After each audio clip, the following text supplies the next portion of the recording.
Welcome to the first ever All Out Club podcast. And mate, although we're recording on a Tuesday night, we are actually the champions, Nuge. Champions of the world for the ODI World Cup. Yep, India choked, and we once again proved that we are dominant in, group competition.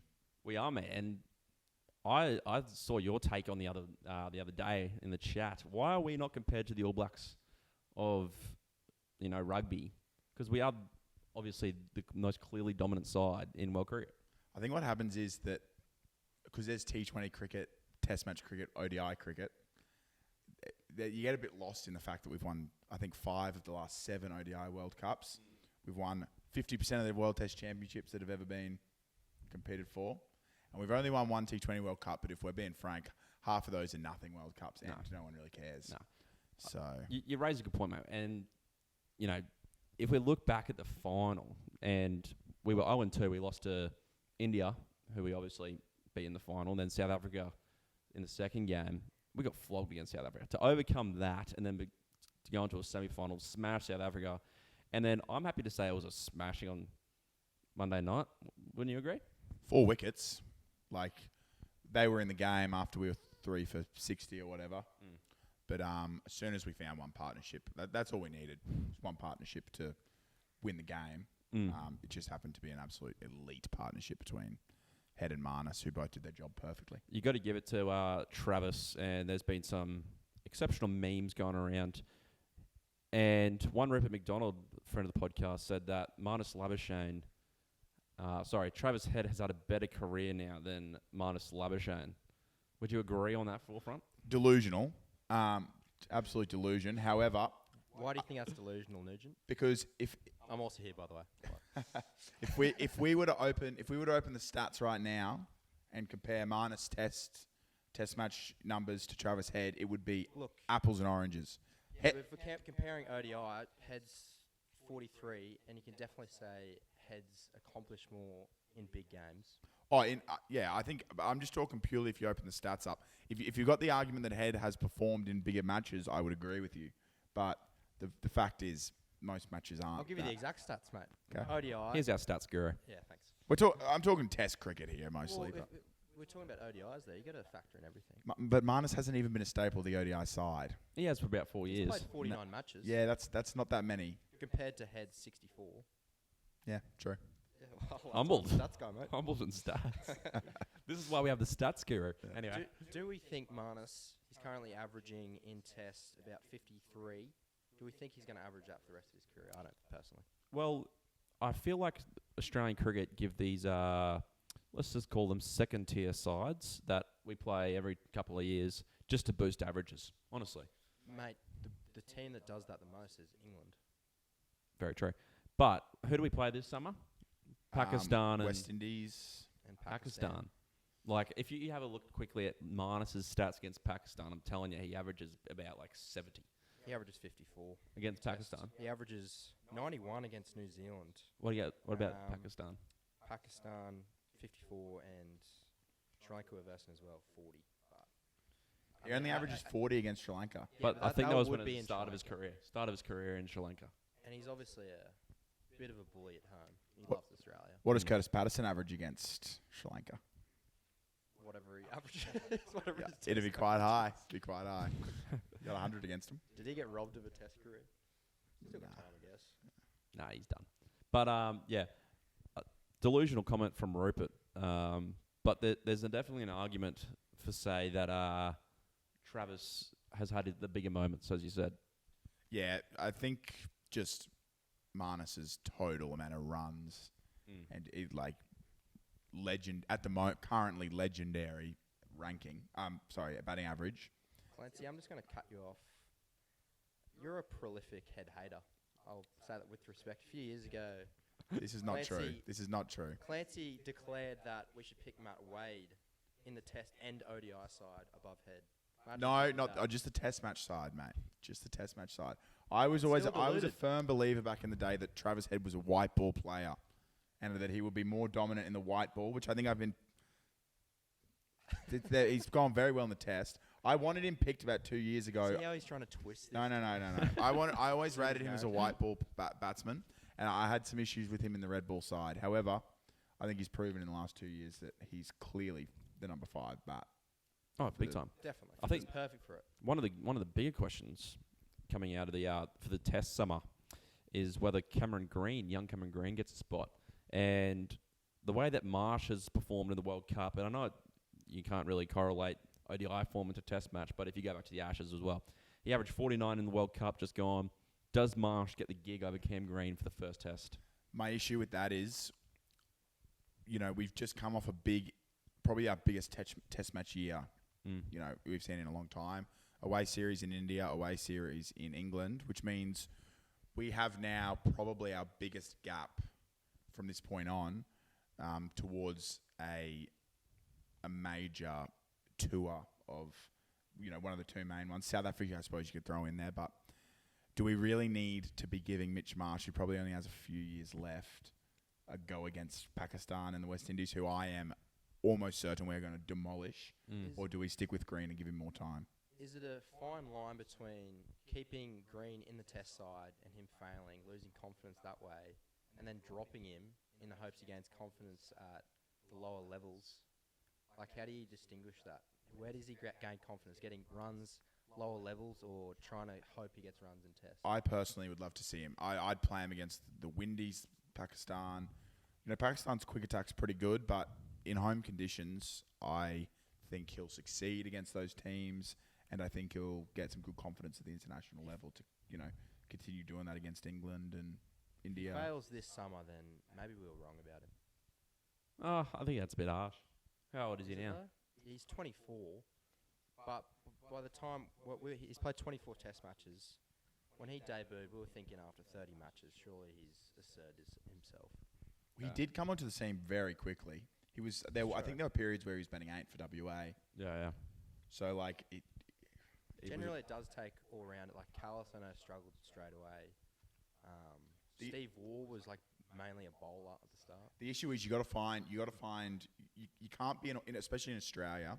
You can't be an all-rounder who doesn't earn a position just via his batting or just via his bowling. So he's really the only way at the moment he's in the team is earning it through his batting, and there's going to be question marks over that until he starts averaging 40 plus. Mate, back to the ODI World Cup in India. You were a firm believer, and like a lot of Australian journos, that the pitches were doctored. What are your thoughts on that? I don't know if they were doctored yet. They were suiting. They've gone further than just the natural conditions. Yeah. There is no way that in that semi-final they asked to change the pitch, and that pitch consultant, who the ICC hire to consult about pitches, just said, "I don't think we should be doing this," and they went ahead and did it.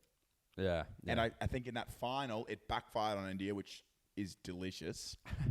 Backfired on them. They went for that deck does spin, and it is normally a slow wicket. But I think what happened is they were leaning towards slow wickets that entire tournament. We have an elite captain now. I'm happy to say that. Yeah. Who chose to bowl first, make them have a target in their head that they think is going to be suitable to beat us. They lost a few early wickets. I think they just choked, to be honest. Well, the thing is, though, with those slow pitches, if you're feeling like you need to force yourself into scoring a few more runs because you're not happy with your total in the first innings, it means you're going harder at the ball, you're chipping things to cover, your mid-wicket, you're getting people caught on the boundary with balls not going onto the bat. And then we only have to chase 240 in the second innings, knowing what we need and knowing how quickly we need to bat. And we saw Marnus basically just nip the ball around, got 4 and over, and we had full control of the innings. KL Rahul basically had Marnus's innings, but that's not what they needed at the time. I guess they were losing wickets as well. I'd love to go back to the commentary of that day and count how many times they said "do," like the dew of the ball. How many times did they say "dew"? It was very Adam Dewey. It was, like, the amount of times they said Adam Dewey was maybe like just in the pre-game alone 500 times. But that's the thing. When India lose, this is why I think it was, like, in hindsight, Cummins' captaincy was unbelievable choosing to bowl. A lot of people wouldn't have bowled. I think a lot of people in cricketing circles would have batted. And if he lost that game, and if they beat us by, putting a huge score on us and us not being chased down, he gets absolutely roasted by Yeah, he gets everyone. blasted. This is why there's a fair few stupid people in cricketing circles who throw hate at Cummins. If we Solar panel Pat. yeah, that kind of shit. If we lose that game because they put a big total on us, he gets absolutely blasted. Instead, we win the game and, you know. Yeah. So Shami averaged 10 this World Cup. How do you think he would have gone if they bowled first? I don't think he would have opened the bowling. Yeah, he wouldn't have opened. Oh, no, he might have. But now Siraj has opened the bowling the entire tournament and has been India's go-to new ball bowler for a while So now. why they change it now? Because they were defending 240 and they shat themselves. They genuinely shat themselves. Shami has been... The key to Shami is slight movement either way because his seam position's perfect. Mm. The swing bowling for him, like he's very skilled, but Siraj is their swing bowler, so is Bumrah. I think they panicked and shat themselves. And they went, we need wickets because if they get an early start and we're only defending 240. It's another classic example of bowling first. Like, they felt like they needed to get up to 280 plus. They're going hard on a slow wicket. They're getting caught, playing shots that they felt like they needed to play. Mm. They Whereas- could get a read in the pitch, whereas like Kohli if Kohli's chasing that, he gets a genuine idea of the pitch. 95 average in the World Cup, by the way. I think one piece of the Australian game that was highlighted, but I think there's not enough emphasis on it, is the Australian fielding.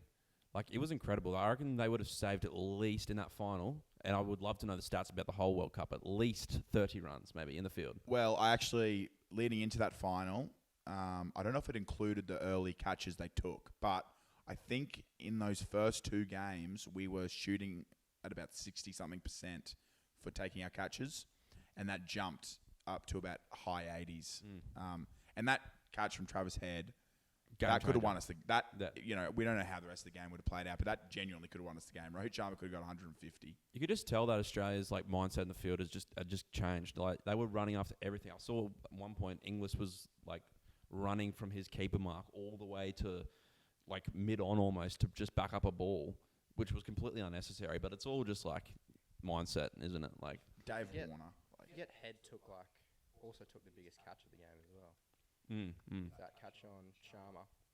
If Rohit gets 100, I reckon he goes on for 100 he there. whacks him. It's game He was over. whacking him. Absolutely whacking him. Well, he could have got 150. Like, genuinely, they're the hardest catches to take as well. Those ones running back over your shoulder, you're not set. I thought it was like, and he's probably I'd say Head's probably our Worst fielder. probably Zampa is worse than him, but Yeah.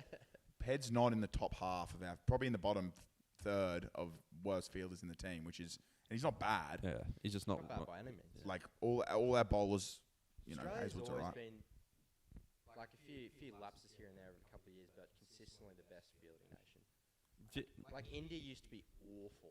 Yeah, it's annoying, eh? I used to love watching India stop balls with their foot and drop catches. Now they're like Jadeja's a gun. Yeah, he's a gun. Gun. Who's Australia's best fielders then? Obviously, there's the Marnus. Marnus is the best fielder, hands down. He changed the game so many times for How Australia about that World Cup. Warner in those Warner Warner in the was good. semi-final and the Warner was final was good. unbelievable. But Marnus's ability to chase down a ball that is moving very fast at different angles, left and right hand, to then pick up the ball, throw it at the stumps, and hit more often than not. He is the best at it, honestly. I think the best overall fielder in the team is still Maxwell. Maxwell's Just right there. athleticism, throwing arm, skill around the ground. Okay, so But Marnus, I think, over the whole World Cup was the best, but I think in those two final games, Warner. Here's a stat, boys. Guess who took the second most catches in the whole World Cup? Labuschagne. And he led the run-outs And he as led the well. Thanks, guys. Thanks, cheers. And he led the run out. With 8 catches, yeah. And he led the run outs. So based on that World Cup, and like everyone's going to have different opinions, I'm putting Marnus first, the best fielder, then Maxwell. You still have Smith and Warner, who are guns in the field. Warner took 8 And catches then- as well. And then who else you got? You got the bowlers. who- Stark's a great Stark's fielder. a great fielder. He doesn't drop many. Cummins is good. Cummins is a good fielder. And then, Travis, I haven't seen him drop one in a while. So they're all good fielders. And yeah, testament to the World Cup team. They did very well. What's that? 6 times now they've won the cup. Yeah. The next Triple the next best is closest. 2 with India, and I think tied with maybe Pakistan. West Indies. West Indies. So there you go. That's just like we've bring it back to rugby. Shouldn't South Africa be considered the most Yeah, exactly. dominant? Well, they've only won one It's a more. grey area. Yeah, it is like if we'd won one more than India, there'd be discussions to be had about other tournaments and how we've gone against each other. But I think when it's 6, when you triple the next best, and there's been a long period of World Cups now. It's not like the World Cup, isn't that old a competition. I'll ask one question, boys. Obviously, 2007 ODI, our ODI team, seriously special. How many players in the current one would make that side? I'm thinking maybe Cummins would make it. Cummins, mate. I think. Well, It's I'm of hard. the opinion that Mitch Stark's better than Brett Lee. A lot of people think otherwise, but We're not fan. Well, we love Brett Lee, obviously, but we think he's slightly. over. It's great. Maybe he's not overrated, but his impact might be slightly overrated. Yeah, and Mitch Stark is underrated. He's like, his peak is elite, and he's been doing it for a long time now. He's elite at World Cups. well, he took a wicket He's taken a wicket at every World Cup game except one against who was it? Afghanistan, I think. Yeah, I can't remember So- which game, but he took 3 for again in the final. It's He was elite in the 2015 final. It's going back to Mick's question. It's hard to leave out like the likes of Smith, even though honestly, there's a Smith- reason for not to put him in, but I still think you have to put him in there. Nah, he wouldn't make it. He what's he averaging? He averages about 42 or something, I think, in ODI cricket. Yeah, like here's one team: Phil Jarks, Matthew Hayden, Ricky Ponting, Hussey, Clark, Andrew Simons, Gilchrist, Brett Lee, Brad Hogg, who was really good 2007, Mitchell Johnson, and Stuart Clark, who was underrated. I think your team would be, if I'm just running it through it right now, it's hard not to put Gilly at the top. You'd probably slide him down for Hayden Warner. 3 would be Ponting. You'd have middle order would probably be like someone like Mark War. Oh no, sorry. Are we talking about just the 07 team, or are we I talking guess about all just time? that period. Okay. Who would have had 4 in 07? Clark Because I was thinking all Clark, time. Ponting. Ponting. Yeah, Ponting would be a 3. Who else was Damien Martin in that team? He might have been in the 2003 one. I can get Yeah. that up. But Andrew like, Simons, Warner would definitely be in there. I think you'd have Stark in there. You'd have Cummins would be maybe. Zampa would be probably.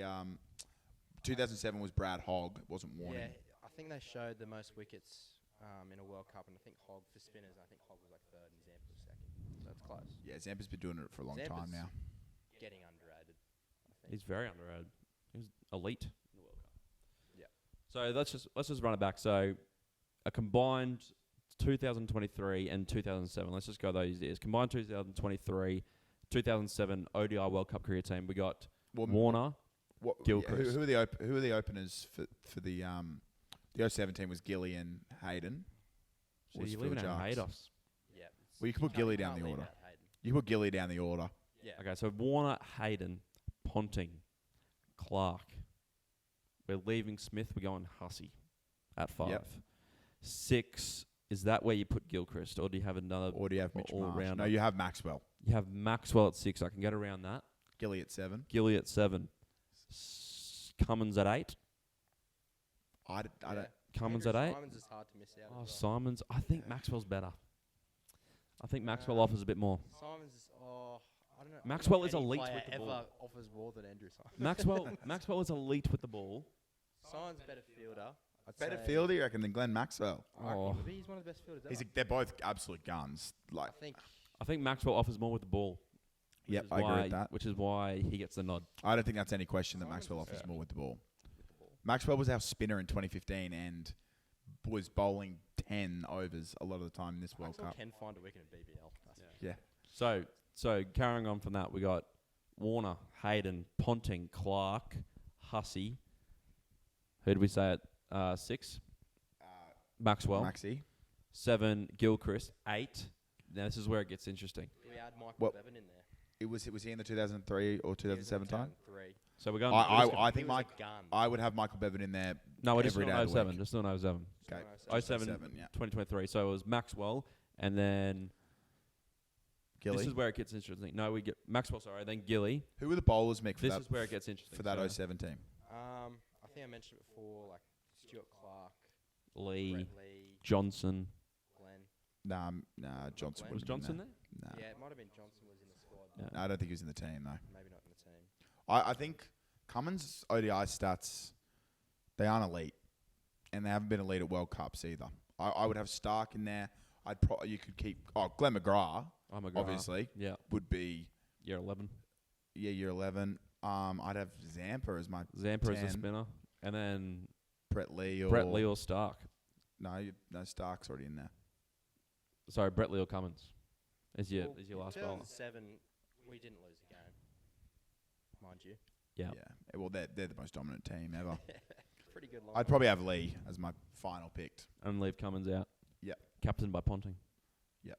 So that's a pretty good side. So combined 2023-07 team, we got Warner, Hayden, Ponting, Clark, Hussey, Maxwell, Gilchrist, Stark, Lee, Zampa, McGrath. What about Nathan Yeah. Bracken? Nathan Bracken, he had Great a set of hair. great I feel like there's definitely an argument there for combined teams, but Oh yeah. I'd still rather Andrew Simons than Maxi. Yeah, I could understand that. can we compare stats? Yeah, sure. Look, Andrew Simons, may Are we rest in happy? peace. Are we happy to say that these two are the best Australian all-rounders of all time? No. No. Actually, I've got a new man. Oh, Shane Watson.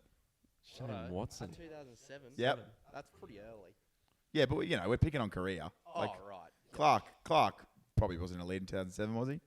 Like Simons averaged 39 with the bat in ODIs. Strike rate though. Strike rate 92. That's solid. Yeah. Maxwell's strike rate is phenomenal. So yes. In India 59. We could factor that in. And then Glenn Maxwell, I'll get that up. 2007 World Cup was in the West Indies though. So yeah, it's comparing Andrew Yeah. Simons and Glenn Maxwell for the last spot in this team. Oh well, yeah. What about Watto? And Watto. We'll I'd get back probably to have Watto. Watto now that I think about it. Maxi ODI 35 with the bat, 48 with the ball. but Strike yeah, rate. He's better than that. Strike rate. Strike rate is 53. That must be with the ball. Oh, with the ball. 126. 126 is legitimately unbelievable. That is strike rate. That is just That's what. Well, It's you can, average- you can do well- the math, but it's like buddy. it's 12 every 10 balls. to be averaging 35 or whatever you said it was and striking at that is Look, here's a stat for you. Another one. The best ODI strike rates ever. Andre Russell first, Glenn Maxwell second. Yeah. I think you just got to have him. If you have that whole list, like what we just said for the team, and then you have Maxwell coming in just striking the ball at 120, you'd rather that Yeah, I don't then- disagree. than what Simons offered. But you also need a fifth bowler with you also Gilly need at a fifth 7. bowler. So yeah, honestly. yeah, I'd lean towards Maxwell. Watto a special ODI player. You could drop Matty Hayden and No. play Watto. Mate, Matty Hayden got the most runs in the tournament, 2007 ODI World Cup. true. Well, yeah. Yeah, it was a good segment, boys. Like Yeah, that. good segment. Thanks, boys. Good, thanks, boys. It took me about half an hour to find a fucking Great chat. 2007 lineup. Just couldn't find it. Anyway. You spoke about rugby there a bit, Nuge, and I want Mick to get up that article about the comparisons between the NRL players and the rugby union. Oh, yeah. Just before we delve into that, I just want to again reiterate how elite Paddy Cummins' captaincy was. Yes. yes. Because I just want to touch on one thing, right? India didn't hit a boundary at one stage for over 12 overs, and they're so elite at rotating the strike. You saw it really well between KL Rahul and Virat Kohli. I don't think people are giving him enough credit for where he put his boundary riders, where he put his men in the ring, and because they're so elite at rotating the strike that if they find a boundary in an over, you can almost 100% confirm that over is going for more than 7 Yeah. because they're getting their 3 singles and they're getting their boundary. So Yeah. it's so hard to stop them going at less than 7 and over or 8 and over unless you're seriously cutting off their boundaries, and he did that. Yeah, that's a good perfectly. point. Really good point. Right, boys. I've got the article up. Yeah, bit of preface for this one, listeners. There was an article released by Fox Sports. Sports, the title, the 15 rugby stars NRL clubs are circling as savage move threatens, and in the article they compare to current and past NRL players. Yeah. So if you don't know the news already, the rugby league, Volandis, has given clubs at North Clear for a salary cap to poach rugby union players, And as a rugby union fan, we are screwed. Screwed. When, like Mick said, there's comparisons here that are just hilarious. So Mick, We Mick, could support you both, could yeah. you run through the comparisons one by one, and Cord and I will yeah, say if they're dog shit or just good. Do you want to try and? Do you want me to say the name and then you give And then your comparisons and Yeah. I'll say what they? Yeah, and yeah. All right. yeah. The first is actually it has been linked to a league move. Mark, who wants to pronounce the last name? Now we're kind of to Wanawasi. Who Just do go you Marky compare him to in the NRL? In the NRL, Past or present? let's just rapid fire through these news because there's quite a few. Marky Mark, I'm going to say he is It's a tough one. maybe like, I don't even know. I'm thinking like a Moses Sully. No, he's not that bad. Dooley, holy Dooley, it's Moses No, Dooley. If like, I know what they put because it was the first one. I'm pretty sure, wasn't it? It's Israel Folau. It's Israel they've Folau. That's given. it. That's not a bad. That comparison. is the most delusional. How is he Israel Folau? He's not really that much of an aerial threat. In league, he will be a crash and bash sort of operator who can finish well. That is not Israel Folau at all. All right. Next Thanks, player Rob. is Jorgensen. Look, we haven't seen much of him. Yeah. But you could probably guess who they've given. Maybe like Teddy. Pappenhausen? Teddy, maybe. Hard worker, Dylan Edwards. Okay. Nah, I think he's got a bit more spark. In Yeah, him. I he's do got more think he's got a spark. bit more spark Yeah. than Deadwoods, but it's not the worst. Next. Isaac Lucas, I didn't even know his name. Haven't heard him for a while. I've my comparison for him would be AJ Brimson. Yeah, that's a good one. I agree. They've given Reece Walsh. I think Brimson's a very good one. Yeah. Very good Short, one. white, both very white. Very pale. Um, They look like Draco. Reece Walsh is not great. I'm moving past Mac Hansen because they've given Ruben Garrick. Do you think that's... Yeah, After move being past. groomed as a 5'8" for the Brumbies, Hansen struggled to crack the starting spot and reinvented himself. as a winger. Mac Hansen's very much your rugby union solid. Yeah, he is outside very back. rugby union. We talked about this before. Andrew Callaway, good friend of the podcast, not really. Yeah. Do have his watch, by the way. Callaway. See, I just know this article's going to give something stupid, but Flegler. Callaway is Horsburgh. Callaway is your prototypical rugby union player. He is. Like he is Yeah, good I agree. hands.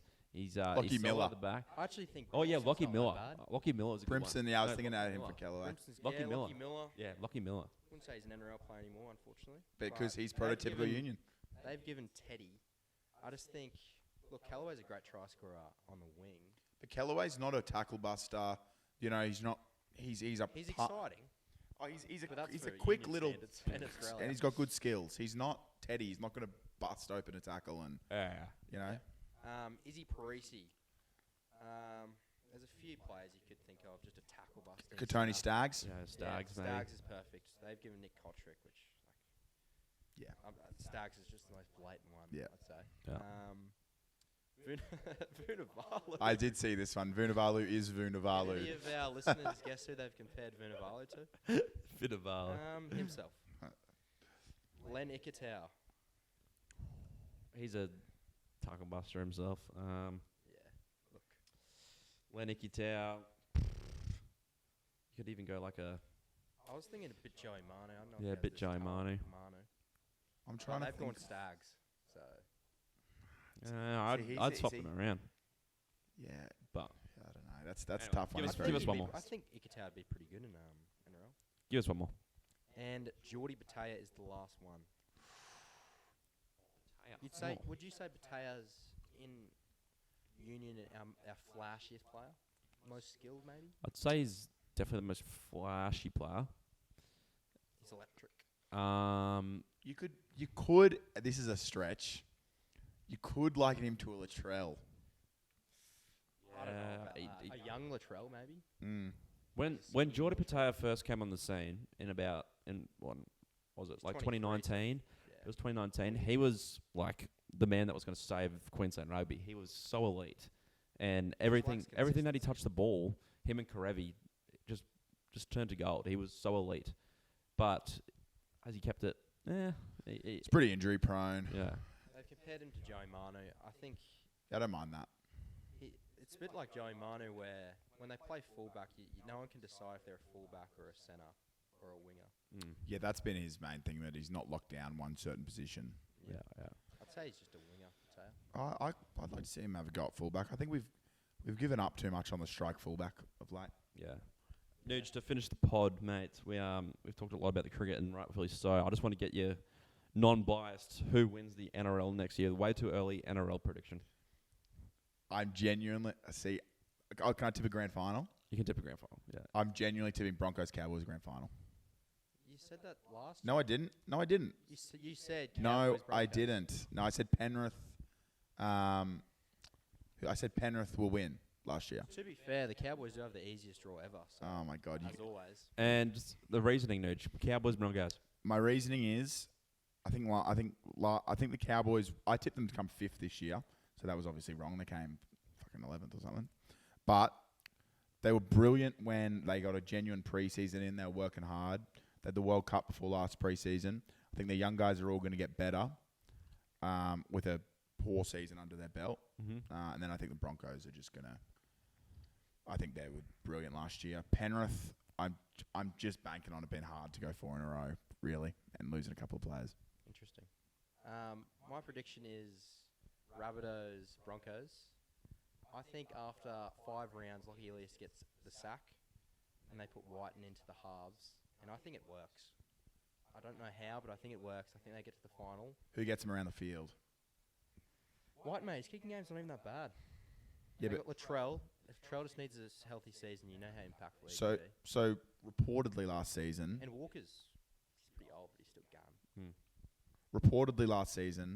was it Whiten who didn't even want to play fullback for the Raiders? Was asking not to play fullback. They wanted him at fullback or something. I think Whiten will be happy at I Rabbits. think Whiten's And playing in the Drive. centres anyway. Is he not? Yeah, that's what they're going to put him in the centres early, but I think Elias is unproven still. I think he'll Yeah, hot take to finish on that, mate. he'll be given a few rounds, but I think Rabbits can go all the way. And I don't think Penrith can make it. I've said this previously. Mary Fowler's going to seriously impact Nathan Cleary. I don't think his mind's going to be in it. So, thanks. Fair enough, mate. And all will come true in the coming season. So Just clip this one: the Cowboys versus the Broncos in the grand final. no, I'll clip it straight away because it's a bold take, man. It's just It's bold and it's delusional. it's bold and Hey, you got delusional. the Rabbits to make the 8. They were dog shit. Yeah, last year. Yeah, And they've last year is what I'm talking about as well. All right, we'll leave it there. We'll same time next week. See you then. Bye.